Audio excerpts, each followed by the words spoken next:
Hello friends and welcome back to my channel. कैसे हैं आप सब? आई होप सब अच्छे होंगे, सब बहुत बढ़िया होंगे।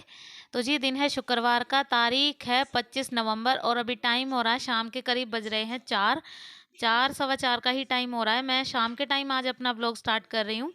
तो जब भी मैं इस वक्त होती हूँ ना, तो मेरा यही काम होता है कि मेरा जो ये बीच का टाइम होता है ना, बच्चों को ट्यूशन भेजने के बाद और खाना बनाने वगैरह से पहले, तो ये सब मेरा काम होता है कि मैं सिलाई वगैरह करती हूँ। तो जी, यहाँ पर मैं कर रही हूँ सिलाई। कस्टमर का कपड़ा था, एक कस्टमर का सूट था, मतलब उनको सिलना था। एक्चुअली वो किसी से सिलवाती नहीं है, उन्होंने मुझसे बोला कि मतलब एक सूट सिल दे, उनको अर्जेंट जाना था। वैसे तो मेरे पास अभी इस वक्त बिल्कुल भी टाइम नहीं था, क्योंकि शादी वाला घर है, आपको तो पता ही है कि काम कितने होते हैं, तो बस इसी वजह से। लेकिन फिर भी उन्होंने ज़्यादा इंसिस्ट किया, तो मैंने उनको बोल दिया चलो मैं सिल दूंगी। तो आज में ये कंप्लीट हो ही गया था वैसे तो बस सलवार रह रही थी और सूट तो मैंने सिल दिया था रात को ही। रात को जैसे कल उन्होंने शाम को मुझे दिया ना, तो मैंने रात को फ्री टाइम में काट के सूट तो सिल ही दिया था। और सूट सिलने में ज़्यादा टाइम लगता नहीं है, और सलवार भी देखिए हो गई है कंप्लीट। अभी इस पे बॉटम टॉप की सिलाई रह रही है, मतलब टॉप सिलाई होती है ना, एक जो मतलब प्लेट्स के ऊपर होती है, सलवार की प्लेट्स हैं उनके ऊपर टॉप सिलाई होती है, तो वो वाली सिलाई अभी रहती है। बस वो वाली सिलाई मैं फाइनल लगा दूंगी और फिर उसके बाद जो है ना, सीधे सीधे ये हो जाएगा रेडी। तो यहाँ पर मेरा फेवरेट सीरियल चला हुआ है बालिका वधू। तो बालिका वधू वगैरह जो भी पुराने सीरियल्स हैं अब दोबारा से आ रहे हैं ना, तो वही चलाया हुआ था मैंने और मैं उसी को देख रही थी। और मुझे अच्छा लगता है वो सीरियल, काफ़ी अच्छे से मैं देखती हूँ। पहले मैं इतना नहीं देखती थी, लेकिन जब से अब दोबारा से दिया हुआ है ना, तो अब ज़्यादा मन करता है देखने का। तो यहाँ पर देखिए, सलवार मेरी हो गई है कंप्लीट, और बातों ही बातों में और सूट को कर लेते हैं। अब सूट के चाक वगैरह मोड़ने थे, मतलब पूरा कंप्लीट हो गया था सूट, बस उसके जो साइड चाक होते हैं ना, वो सब फोल्ड करने थे, तो वो रहते थे, वो मुझे करने थे। और फिर उसके बाद मतलब इसकी तुरपाई वगैरह फिनिशिंग का काम मैं रात को जब भी मैं फ्री बैठूंगी ना, तब मैं इसको कर लूँगी। तो ये सारे काम मैं तभी करती हूँ जब मैं फ्री होती हूँ। तो जी, करीब 1 डेढ़ घंटा सिलाई करने के बाद अभी मैं हो गई हूँ फ्री बिल्कुल। अभी 5 सवा 5 का टाइम हो गया था, और यहाँ पर अब जो है ना, कमरे की करूँगी सेटिंग ठीक, क्योंकि कमरे जो बच्चे हैं ना, दोपहर में कमरे को इतना फैला देते हैं, बहुत ज़्यादा। और कुछ मेरी भी गलती होती है कि मतलब मैं इधर-उधर मतलब कपड़े वगैरह डालती रहती हूँ, मेरा भी होता है इसमें पूरा हाथ कपड़ा कमरा फैलाने में। तो बस इसी वजह से मैंने सोचा कि पहले अपना कमरा फैला हुआ है ना, उसको ठीक कर देती हूँ। और मैंने काव्या को बोला कि वो जो शूज़ वगैरह इधर-उधर डाले हुए हैं ना इन्होंने, तो स्कूल से आकर जो भी शूज़ वगैरह इधर-उधर डाल देते हैं, तो और बच्चों का क्या है, कभी कुछ पहनेंगे, कभी कुछ पहनेंगे, तो वो सारी चीज़ें इधर-उधर पड़ी हुई थी। तो मैंने उसको बोला कि वो सँभाल के रख दे सारे शूज़ वगैरह, और बाकी की मैं लगा रही हूँ झाड़ू अब। तो झाड़ू वगैरह लगा दूँगी, क्योंकि कमरा तो मैंने सेट कर ही दिया है, और फिर उसके बाद हो जाएगा शाम का काम स्टार्ट। अच्छा, बच्चे बहुत एक्साइटेड होते हैं ना, अगर बच्चों में एक्साइटमेंट होती है और हम उनको बोल दें कि ये वाली चीज़ में हमारी हेल्प कर दो, तो बच्चे कितने एक्साइटमेंट के साथ करते हैं काम। तो यही मेरी काव्या का हाल है। तो मेरी काव्या हमेशा ऐसे ही करती है, जब भी मैं इसको कुछ काम के लिए बोलती हूँ, तो ये बहुत ज़्यादा एक्साइटेड हो जाती है और बहुत ही खुशी से सारे काम जो है करती है। तो जी चलिए, झाड़ू वगैरह लगा दी है, अभी जो मशीन पे कपड़े फैले हुए थे उनको संवार दिया है, और अभी धो लेती हूँ बर्तन।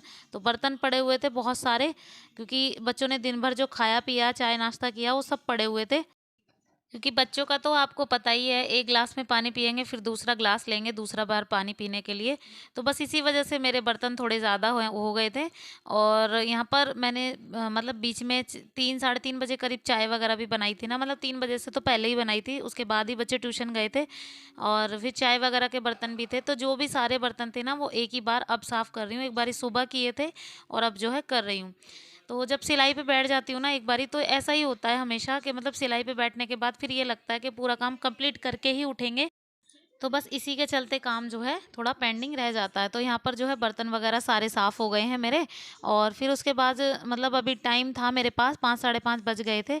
तो एक्चुअली 5 साढ़े 5 बजे के बाद और सीधा 7 बजे तक मेरे पास ये बीच का टाइम फ्री होता है। इसमें मैं अपनी या तो सुबह के लिए कोई सब्जी वगैरह कुछ भी काट के रख लूँ, या फिर मतलब मैं अपना कोई भी सिलाई वगैरह का काम कंप्लीट कर लूँ। तो बस मैं ऐसे काम अपने निपटा देती हूँ। तो यहाँ पर पहले करूँगी गैस को साफ़, किचन को क्लीन, अच्छे से क्लीन कर दूँगी। और फिर उसके बाद, क्योंकि अभी शाम का खाना बनेगा, तो फिर दोबारा से वही हाल होना ही है। तो चलिए, जैसा कि आपको मैंने बताया ही है कि ये टाइम मेरा फ्री होता है, तो इसमें मैं अपना या तो सुबह सुबह के लिए सब्जी वगैरह कुछ काट लूँ। तो सुबह ऐसी कोई सब्जी है नहीं काटने के लिए। तो मैंने क्या सोचा कि मतलब मेरे पास ये नेट था, मतलब नेट मेरे पास बहुत अच्छे से बहुत दिनों से रखी हुई थी ये। और इसका है ना, मतलब मैं सीलमपुर से लेकर आई थी, तो सीलमपुर में काफ़ी सारे कपड़े जो हैं बहुत अच्छे-अच्छे मिल जाते हैं। तो वही मैंने सोचा कि मैं इसको है ना कच्चा करके रख देती हूँ, तो मैंने इसका सूट बनाया था और मैं इसकी लाइनिंग वगैरह तो यहीं से लेकर आ गई थी, और मेरे को है ना इसका कच्चा करने में थोड़ा टाइम लगा था, क्योंकि कच्चा वगैरह सूट करते हैं ना तो बहुत टाइम लग जाता है इसमें। तो इसीलिए मैंने सोचा कि चलो फटाफट से इसको कच्चा कर लेती हूँ, अभी मेरे पास बहुत टाइम है तो। और मतलब ग्रीन कलर की नेट थी ये, और इस पे मैरून कलर की सनील की, मतलब सनील सॉट वो होता है ना वेलवेट, उसकी कढ़ाई सी थी, और बहुत अच्छी वाली नेट थी ये, काफ़ी महंगी भी थी। तो अभी जो है मैं इसको सूट को तैयार इसलिए ही कर रही हूँ क्योंकि फंक्शन है आगे, आगे पता नहीं कितने कपड़े चाहिए होंगे, तो बस इसीलिए मैंने सोचा कि मैं इसको फटाफट से रेडी कर लेती हूँ। वैसे तो इतनी हिम्मत थी नहीं मेरे पास, क्योंकि दिन भर सिलाई की थी, घर का काम किया था, उसके बाद जो है ना मैं इतनी थक गई थी कि मेरा मन नहीं था बिल्कुल भी कि मैं ये करूँ। लेकिन मैंने ये इसलिए करके रखा कि कल को अगर मुझे कोई और एक्स्ट्रा काम निकल के आ गया ना, तो फिर मेरा ये काम रह जाएगा। अगर मुझे अभी इसमें टाइम लगा ना, तो मैं इसको सिल भी दूँगी। जैसे मेरे उर्वी के पापा जो है ना लेट आते हैं, तो मैंने बताया था आपको कि वो 9 साढ़े 9 तक ही आते हैं, तो तब तक मेरा काम फ्री होता है। जैसे मैं बच्चों को अगर 7 साढ़े 7 बजे के बाद खाना भी खिला देती हूँ ना, तो फिर उसके बाद मेरे पास काफ़ी टाइम बचता है, और सूट सिलने में ज़्यादा टाइम लगता नहीं है वैसे तो। लेकिन अभी जो है दिन ऐसे चले हुए हैं ना, एक तो बहुत ज़्यादा परेशानी वाली बात है ना, तो इसी वजह से कभी-कभी लगता है कि थकान बहुत ज़्यादा हो गई है, तो हिम्मत नहीं भी होती है। लेकिन चलो कोई बात नहीं, इतनी हिम्मत तो दिखा ही लेते हैं, हम औरतों का काम ही यही है कि हम सोचते हैं कि कोई काम पेंडिंग ना रहे। तो बस इसी वजह से मैंने ना अपना काम जो है ख़त्म कर लिया था अभी के अभी, और अभी जो है मैं खाना बनाने की कर लूँगी तैयारी। अभी जो है मैं थोड़ा-सा दिमाग मेरा ये इसलिए ख़राब हुआ कि मैं स्लीव्स वग़ैरह कैसे निकालूँ, मतलब फूल मुझे ऊपर की तरफ चाहिए थे ना, तो इन सब चीज़ों में भी बहुत दिमाग खिंचता है।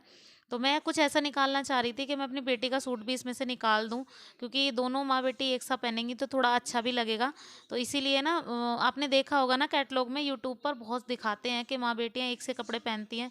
तो मैंने सोचा था कि मैं अगर ऐसा इतना मैं बाजू इतने में निकाल दूँ कि मतलब मेरी उर्वी का भी सूट जो है बन जाए अच्छे से।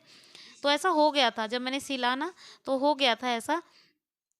और इसी वजह से मैंने जो बाजू जो है इसी तरीके से निकाली। हम टेलरों का काम ही यही होता है कि हम लोग है ना हर चीज़ में एडजस्ट करके चलते हैं, क्योंकि बाहर को अगर हम किसी टेलर को अपने कपड़े देते हैं तो वो हमारे लिए नहीं सोचेगा, लेकिन अगर हम खुद अपने कपड़े सिल रहे हैं ना, तो हम अपने लिए ऐसा ज़रूर सोचेंगे कि थोड़े से थोड़े कपड़े में हम लोग जो है कर सकें। तो जी यहाँ पर अच्छे से बाजू निकल गई थी, काम हो गया था ख़त्म। तो आइए अब कर लेते हैं खाना बनाने की तैयारी। तो खाने में बनेंगे आज दाल और रोटी। तो दाल बनाऊँगी सिर्फ़, अभी जो है लहसुन प्याज़ पीस रही हूँ, तो डेली के डेली लहसुन प्याज़ जो है पीस लेती हूँ। 1 प्याज़ थोड़ा-सा लहसुन जो है लुटिया में डाल के और इसमें ग्राइंडर चला देती हूँ और पीस लेती हूँ। मिक्सी में इकट्ठा पीस के मैं नहीं रखती हूँ, क्योंकि मुझे वो अच्छा नहीं लगता बिल्कुल भी, ना मुझे उसका टेस्ट अच्छा लगता है। हाँ, इसी वजह से मैं नहीं रखती हूँ कभी भी। और 1 प्याज़ को पीसने में ज़्यादा टाइम तो लगता नहीं है, और ग्राइंडर मेरे पास है ही। वैसे तो मिक्सी भी है, लेकिन मिक्सी को निकालने में कभी ज़रूरत ही नहीं पड़ती। तो इसीलिए मैं ना क्या करती हूँ कि 1 प्याज़ इस लोटिया में डाल देती हूँ और 2-4 जवे लहसुन के, और फटाफट से इसको पीस के और फटाफट से जो है खाना छोंक देती हूँ। तो इसमें ज़्यादा टाइम लगता नहीं है मुझे, और बनाना भी कुछ नहीं है, सिर्फ़ दाल और रोटी बनानी है। तो खाना बनाने से पहले मुझे याद आ गया था कि मुझे दूध गर्म करना है धैर्य के लिए, क्योंकि पहले ऐसा होता था कि जैसे गाय का दूध अगर मैं शाम को गर्म करती थी तो अगले दिन रात तक ही ख़त्म होता था। लेकिन अभी मैंने जग में देखा ना, तो सिर्फ़ 1 निप्पल का दूध और पड़ा हुआ था, तो मैंने सोचा कि पहले से पहले ही गर्म करके रख देती हूँ। तो क्योंकि फिर वो ख़त्म हो जाएगा तो वो अचानक ही माँगेगा, तो और बच्चों को इतनी तसल्ली होती नहीं है, और कच्चा दूध मैं उसे दे नहीं सकती। तो इसी वजह से इन सब चीज़ों का भी पूरा ध्यान रखना पड़ता है मुझे। तो दूध गर्म करने के लिए रख दिया है यहाँ पर। तो यहाँ दूध गर्म करने के लिए रख दिया था, यहाँ पर गूँध देती हूँ आटा, क्योंकि आटा इसलिए पहले गूँध रही हूँ क्योंकि बच्चों को लगी हुई थी भूख। तो जैसे ही साथ के साथ दाल चढ़ाऊँगी ना, तो दाल भी साथ के साथ छोंक दूँगी और साथ के साथ ही रोटियाँ भी सेकते चली जाऊँगी। तो इसीलिए पहले जो है ना फटाफट से आटा गूँध लिया था, और रोटी सेक के रख लूँगी अपनी भी और इनकी भी, मतलब बच्चों की भी, क्योंकि वो भी आने वाले थे जल्दी। उन्होंने उनको फ़ोन किया तो वो बोल रहे थे मैं रास्ते में हूँ, और मुझे इतना पता नहीं था कि वो रास्ते में हैं, जल्दी आने वाले हैं आज, अचानक से ही आए। फिर वो आएँगे फिर बोलेंगे कि खाना वगैरह अभी तक रेडी नहीं हुआ, तो इसलिए मैंने सोचा कि पहले मैं आटा गूँध लेती हूँ। और इसी वजह से पहले मैं आटा गूँधने लग गई। और अच्छा, आटा ये भी है कि अगर हम पहले गूँध के रखते हैं ना, तो उसकी रोटियाँ ही अलग आती हैं, बिल्कुल बहुत अच्छी वाली रोटियाँ आती हैं। और बच्चे जो हैं अभी खेल रहे थे, आजकल इलेक्शन वगैरह का बहुत ज़्यादा ज़ोर-शोर चल रहा है ना, तो गली में बार-बार आते हैं वो झंडे वगैरह बाँटने, तो उन सब चीज़ों के लिए बच्चे जो हैं बाहर ही ज़्यादा खेलते हैं। धैर्य भी नीचे ही था, तो इसीलिए मैंने सोचा फटाफट से अपने काम निपटा देती हूँ। तो यहाँ पर मैंने दाल चढ़ा दी थी, दाल को मैंने छोंक दिया था और साथ-साथ रोटियाँ भी सेंक रही थी, क्योंकि दाल को बनने में ज़्यादा टाइम तो लगेगा नहीं। फटाफट से 2 उबाल आए और फिर उसके बाद मैं इसको कुकर बंद करके सीटियाँ मार दूँगी और फटाफट से मेरी दाल बन के हो जाएगी रेडी। और बच्चे जब तक बोलेंगे ना, तब तक जो है खाना भी बन के बिल्कुल हो जाएगा रेडी। और पैर से मशीन चलाने के बाद थोड़ा भूख भी जल्दी-जल्दी लगने लग जाती है। तो इस वज़ह से मुझे भी भूख लगी हुई थी, तो मैंने सोचा था कि मैं भी बच्चों के साथ ही खा लूँगी। लेकिन ऐसा हुआ नहीं, ये भी साथ में ही आ गए थे और तभी आ गए थे जल्दी से जल्दी ही।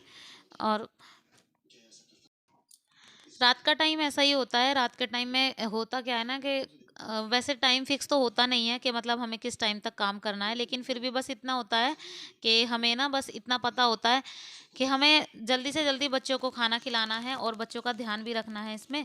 तो बस इसीलिए थोड़ा सा ध्यान ज़्यादा रखना पड़ता है कि बच्चे ना खेल कूद के पूरे शाम तक खेलते हैं, तो खेल कूद के उनको जल्दी भूख लगाती है, तो इसी वजह से टाइम से खाना देना ही हमारी रिस्पॉन्सिबिलिटी बहुत बड़ी होती है।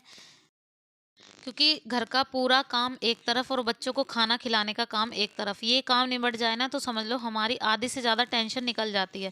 क्योंकि कई बार होता क्या है ना, बच्चे एक तो खाते बहुत कम है, बहुत अपने ही मन से खाते हैं, जब उनका मन करता है तभी खाते हैं, वरना कभी कभी तो ऐसे ही सो जाते हैं। और मैं इसलिए जल्दी जल्दी रोटियां बना रही थी, क्योंकि धैर्य ना सुबह जल्दी ही सोया था, मतलब वो करीब 11 साढ़े 11 सोया था और 12 साढ़े 12 बजे तक 1 घंटे बाद ही उठ गया था। तो अब उसको जल्दी नींद आने वाली है, तो मैंने सोचा था कि उसको आधी रोटी तो कम से कम मैं खिला ही दूंगी, क्योंकि अगर वो दूध दूध में रहता है ना, फिर रात को उठ के परेशान करता है और रात को मुझे भी बहुत ज़्यादा उठना पड़ जाता है अगर उसका पेट ना भरा हो तो। क्योंकि दूध का क्या है, दूध पीता है तो टॉयलेट में निकल जाता है, अगर वो कुछ खा लेगा तो उसका पेट जो है भरा रह जाएगा। तो इन सब चीज़ों का भी ध्यान हमें पूरा रखना पड़ता है। और यहाँ पर जो है ना, इसके बाद का क्लिप मैं नहीं शूट कर पाई थी, क्योंकि क्या है ना, मेमोरी फुल हो गई थी और मेरा फ़ोन हो गया था बंद और मुझे पता ही नहीं लगा था। और बाद में मैंने जब सारा काम करने के बाद जब फ़ोन देखा ना, तो बस यहीं तक का क्लिप जो है सेव हुआ था। तो इस वाले वीडियो को मैं यहीं पे एंड करती। तो जी, वीडियो पसंद आया हो तो प्लीज़ एक लाइक ज़रूर कीजिएगा, शेयर कीजिएगा, सब्सक्राइब कीजिएगा चैनल को और बेल आइकन को दबाना प्लीज़ मत भूलिएगा। तो मैं आपसे मिलती हूँ नेक्स्ट व्लॉग में।